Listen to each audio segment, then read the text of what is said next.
ఇదిగోండి గొబ్బెమ్మ చూడండి నేను ఎట్లా తయారు చేస్తున్నాను. దీన్ని ఇప్పుడు ఒక పాట్ లాగా చేసి దానికి మూతలు అంటే ఇవన్నీ మూతలు పెట్టాలి.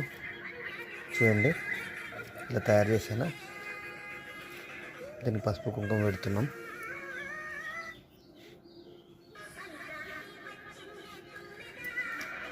పసుపు కుంకుమ ఇట్లా నీట్గా అలంకరించుకోవాలి.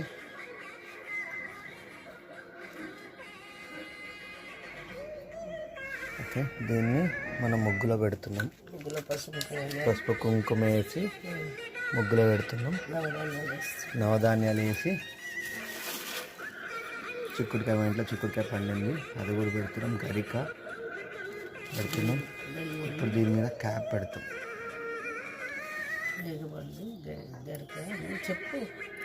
అన్నీ గరిక అవన్నీ పెట్టి ఇప్పుడు క్యాప్లు పెడుతున్నాం. మూత ఇగో ఇట్లా వేస్తున్నాము.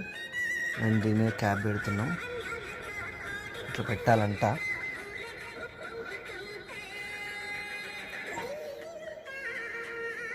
క్యాప్కి నాబ్ కూడా ఉంది చూడండి.